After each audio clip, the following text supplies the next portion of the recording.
Welcome to WatchMojo, and today we're looking at the most notorious serial killers throughout history who never faced justice for their crimes. I mean, there were so many misconceptions around the torso murders. The Saw-Killer of Hanover. Between 1975 and 1977, residents of Hanover, Germany made a series of chilling discoveries. Human remains left in plain sight across the city. I'm dead. Drop it.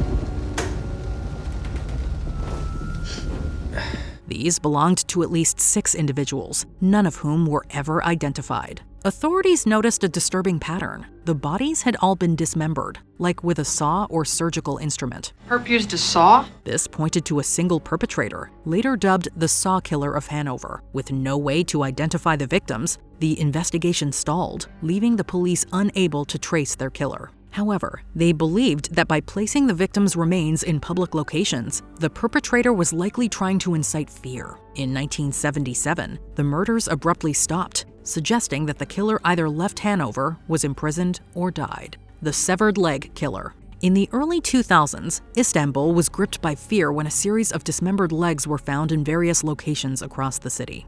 These levels are consistent with residue on a dismembered leg we found in Miami. This was the grisly work of a maniac referred to as the severed leg killer. The limbs belonged to 8 victims, 6 of whom were female and 2 male, but only one of them was ever identified. We got a match. The rest of their bodies were never recovered, making it nearly impossible to determine who they were, let alone who killed them. A psychological profile of the perpetrator was created, which suggested he wasn't originally from Istanbul and likely had a violent past. However, even this failed to bring investigators any closer to uncovering his identity. The Connecticut River Valley Killer. More than 7 women in New Hampshire and Vermont apparently lost their lives to an individual known as the Connecticut River Valley Killer.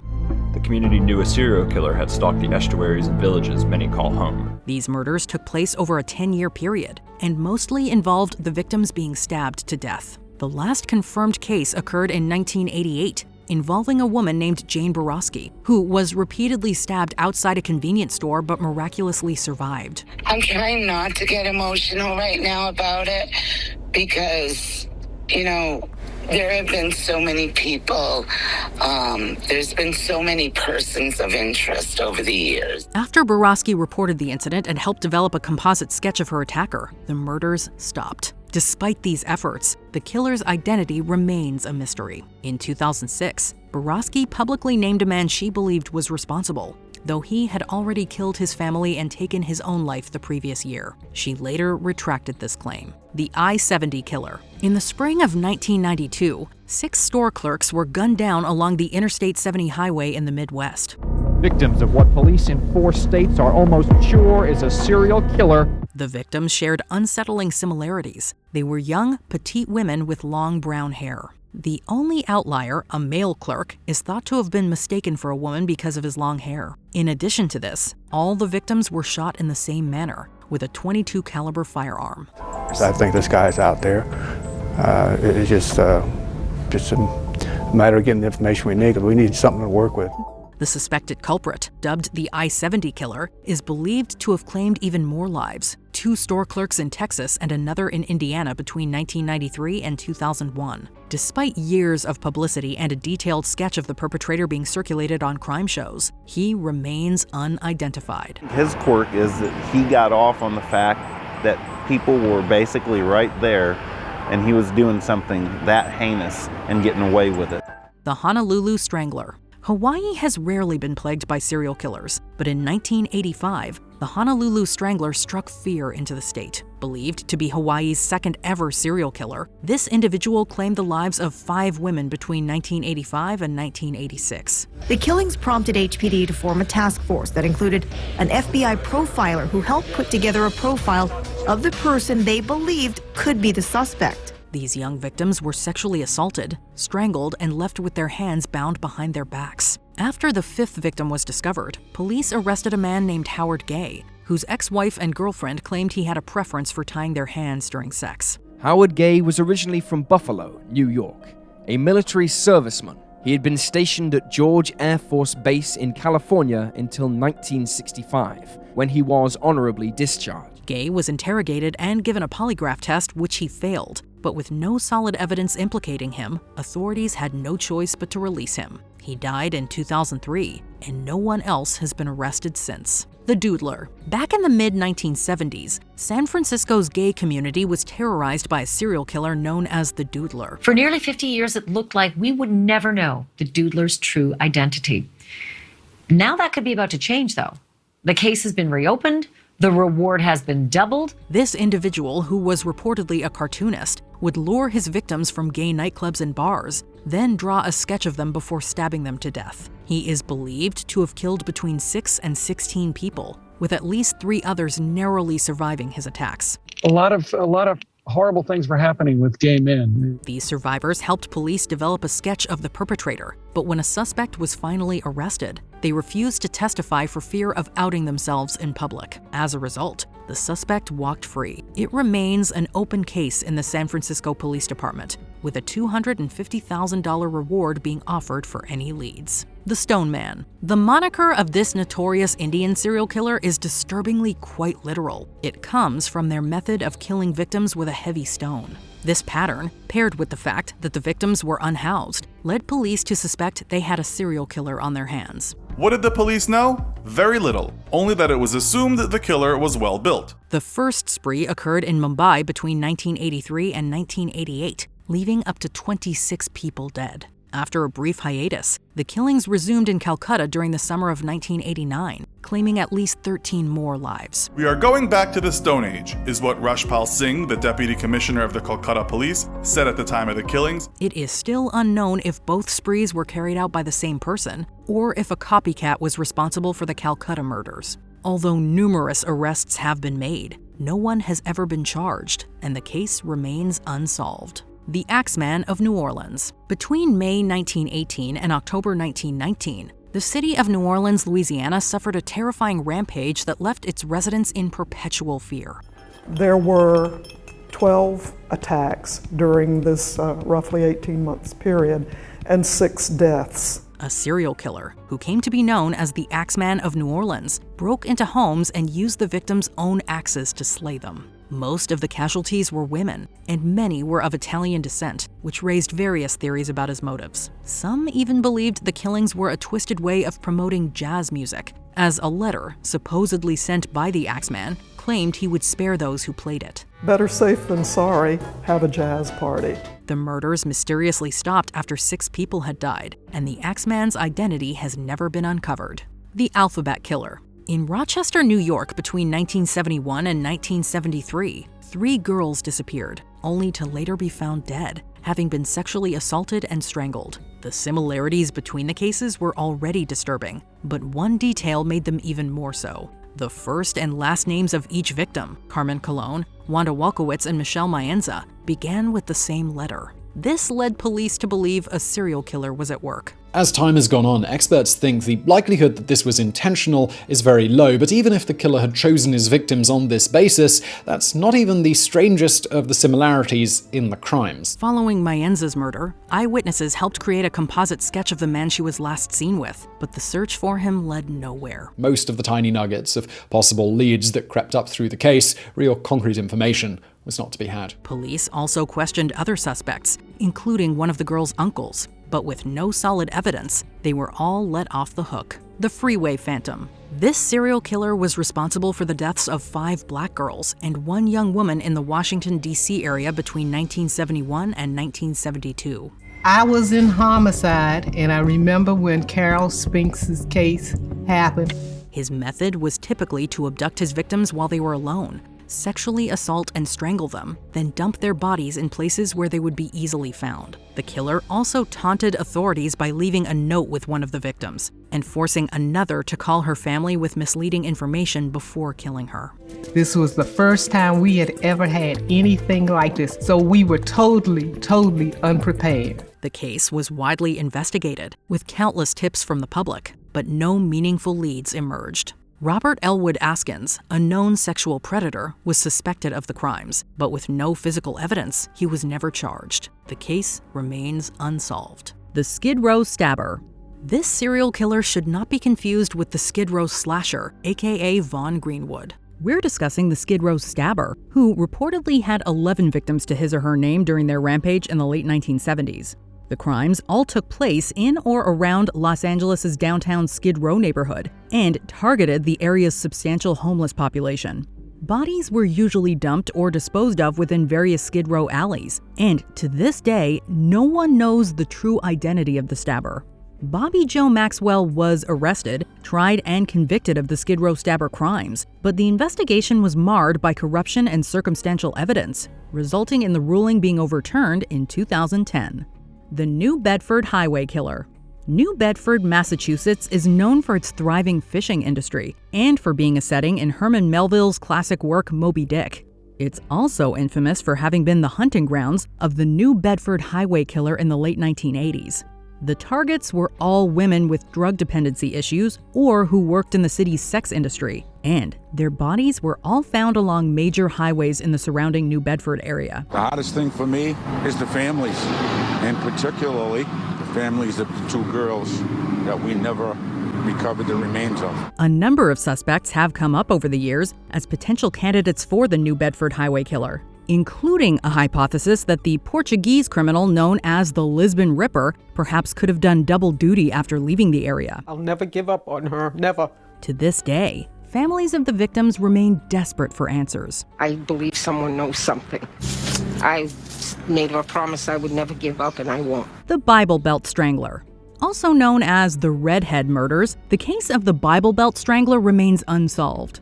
The perpetrator of these crimes received the moniker of the Bible Belt Strangler due to the crimes being committed in states like Tennessee, Arkansas, Kentucky, and Mississippi between the years of 1978 and 1992. Jane Doe's bad, because that means you don't know who they are, which means you don't know who their family is, you don't know who their enemies were. The case bears similarities to the New Bedford Highway murders, as the victims were usually either hitchhikers or sex workers, and their bodies were dumped on the side of local highways. Pretty much he's a white truck driver.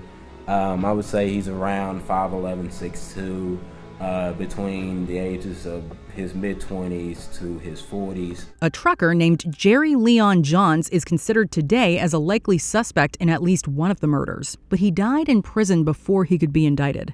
Knowing that it's her is a major part, but I don't think that's going to be fully all my closure. The Rainbow Maniac.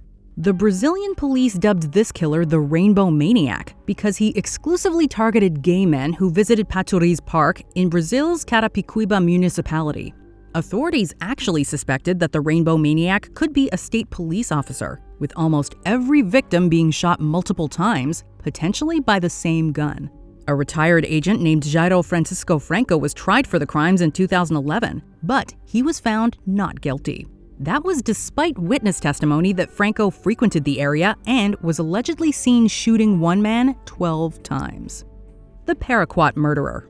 Serial killer murders can be premeditated, opportunistic, or completely random. But rarely are they this indirect. The Paraquat murders weren't actually directed at any one specific person, but rather a series of random poisonings in Japan during the mid-80s.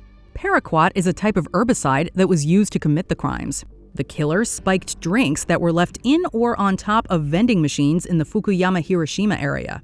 In total, 12 people died and over 30 additional victims were poisoned by the mixture, but survived. The Japan Soft Drink Bottlers Association wound up printing over 1 million warning labels for the vending machines. Darker still, the unsolved murder spree inspired a number of copycats. The Santa Rosa Hitchhiker Murderer. Hitchhiking isn't a common occurrence today, but it's important to remember that for many years, many people used this method of travel to get where they wanted to go on a budget. Unfortunately, as the victims of the Santa Rosa hitchhiker murders tragically found out, you never know who it is that's picking you up. Get in my car, please. How come? I didn't do anything wrong. I'm gonna go down to the police station.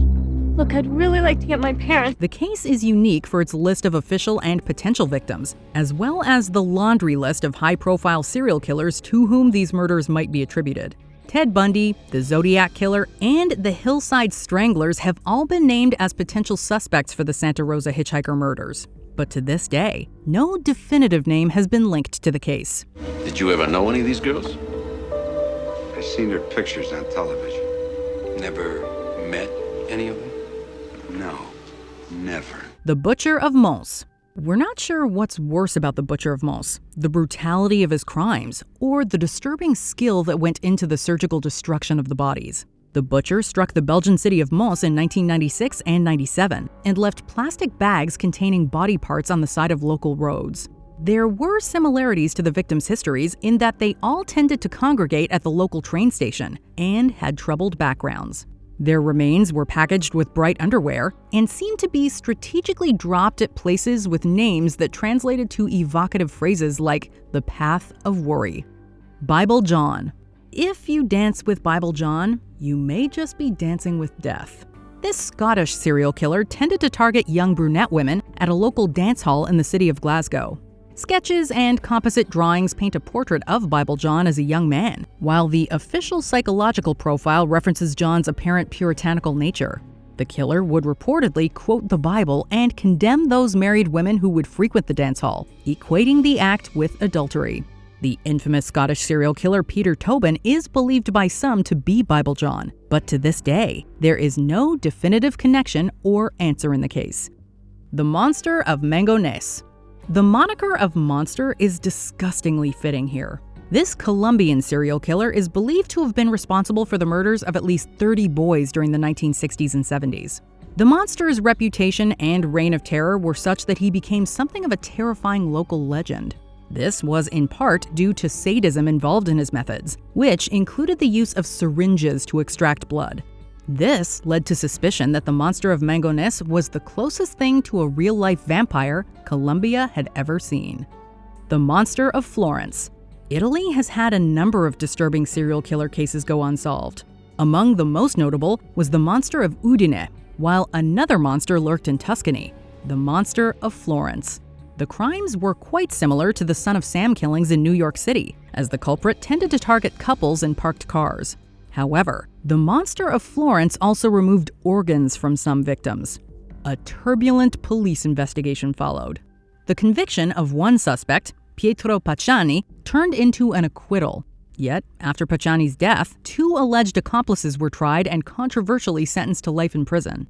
To this day, the true identity of the Monster of Florence remains a mystery.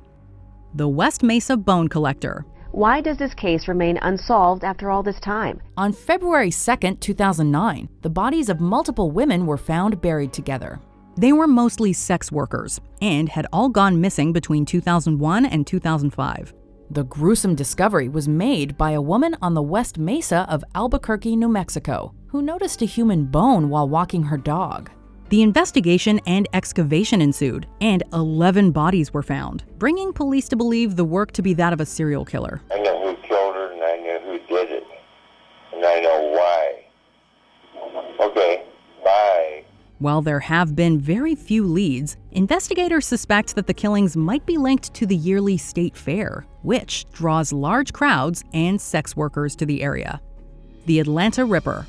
In 1911, the Atlanta Ripper began his killing streak. By year's end, anywhere from 15 to 21 women's deaths were connected to the murderer, or murderers. The victims of the Ripper were all dispatched in the same way, their throats deeply slit. Each of the female victims was black and in her 20s. However, it wasn't until the 6th murder that police began to consider the possibility of a serial killer. Some speculate that the lack of a lead, as well as racial prejudice of the time, led to the delay of the investigations, and their ultimately being dismissed. While several men were arrested, no charges were ever brought to court, and the case remains unsolved. Jack the Stripper, also known as the Hammersmith Nudes murderer. Can we go now? We're not through yet. This murderer appeared and disappeared from the streets of London in the mid-1960s. This maniac earned the moniker Stripper by virtue of his habit of undressing his victims before dumping them. The victims, and 2 other possible victims, were all between the ages of 21 and 30, and frequently bore similar paint fleck marks, which was thought to point to where the murderer worked. However, despite evidence found, no arrests were made. John DeRose, chief superintendent of Scotland Yard, had identified one Mungo, Ireland as the most probable culprit. Unfortunately, around the time a possible link was made to Ireland, he took his own life. The truth of his guilt or innocence died with him. The Phantom Killer. The Texarkana moonlight murders have spawned several urban legends and films. But in 1946, for the residents of the Twin Cities of Texarkana, Texas, and Texarkana, Arkansas, it was all too real. The first attack came against Jimmy Hollis and his girlfriend Mary Larry, who had parked their car on a secluded stretch of road known as Lover's Lane. Sammy, move your hand. Sound familiar?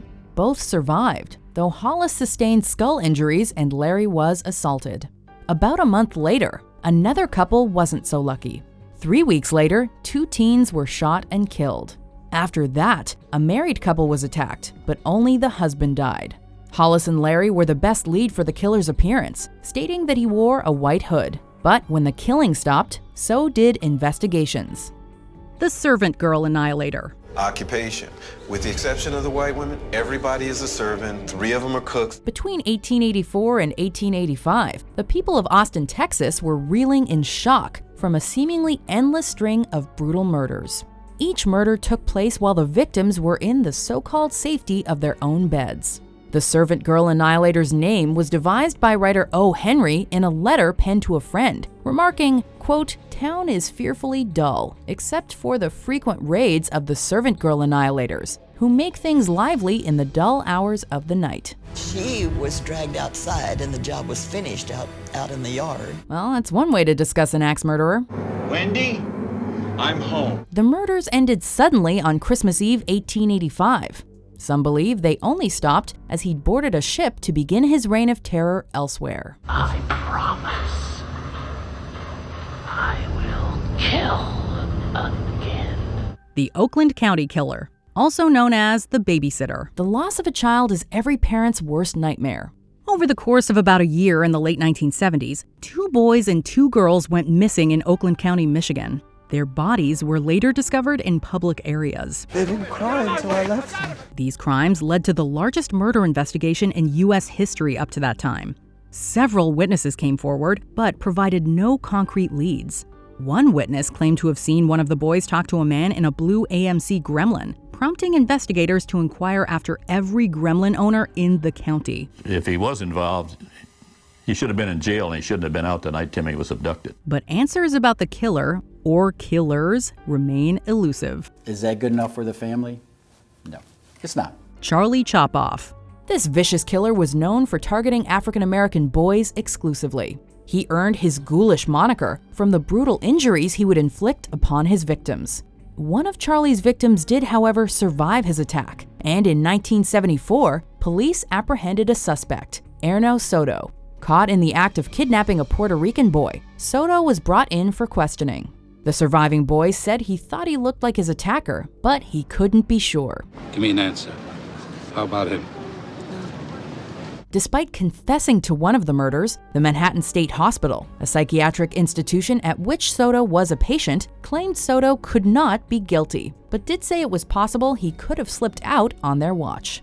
The Cleveland Torso Murderer. Back in the 1930s, a serial killer known as the Cleveland Torso Murderer stalked the streets of Ohio, particularly the neighborhood of Kingsbury Run. Town was gripped in fear. This individual preyed on vulnerable people, often those who were unhoused or working in the sex industry. The victims were found dismembered, with their torsos being the only recognizable parts left. Between 1934 and 1938, at least 12 victims were discovered, though many believe the true count is far higher. Out of the 12 official victims, only 2 were ever truly identified. The investigation was at one time spearheaded by renowned detective Elliot Ness, but even he struggled to find any solid leads. 2 major suspects were investigated, including a doctor with wartime PTSD, but neither of them was ever charged, and the case has since gone cold. Who do I think did it? It was Dr. Francis Edward Sweeney, a skilled surgeon who fell into alcoholism and drug addiction. Jack the Ripper. You are gonna bring out Jack the Ripper. One of the most notorious cases in history, this unidentified serial killer sent the Whitechapel district of London into a panic in the late Victorian era, after a series of ghastly murders was uncovered. It's hard to think of another killer who's inspired as much lore, research, or as many theories over his identity. in part because of the extreme brutality of the killings and the taunts the killer sent the frustrated police. His name has taken on an almost fabled aspect. So, Jack the Ripper isn't just merely killing whores. He's executing traitors. The most famous tease came in the form of the From Hell letter, which was sent with half the kidney of one of his victims. He claimed to have eaten the other half. Before we continue, be sure to subscribe to our channel and ring the bell to get notified about our latest videos. You have the option to be notified for occasional videos or all of them. If you're on your phone, make sure you go into your settings and switch on notifications. The Zodiac Killer. I'm not the Zodiac. Undoubtedly the most elusive killer in American history, the Zodiac Killer is like something straight out of a Hollywood nightmare. Also one to pen letters to the police. He did so by way of puzzles and complex cryptograms, boasting about his feats and demanding that his letters be published on page 1 of the newspapers, or else the body count would rise. This killer would hunt his victims, usually young couples in secluded areas, before carrying out his work. Similarities in method and physical description have led some to postulate that the Zodiac and Phantom Killer may be one and the same. Regardless, the Zodiac has left a grisly legacy all his own. This man was a terrorist, and a terrorist that was American grown. What other elusive serial killers are still out there? Let us know in the comments below. Not many people have basements in California. I do. Check out these other clips from WatchMojo, and be sure to subscribe and ring the bell to be notified about our latest videos.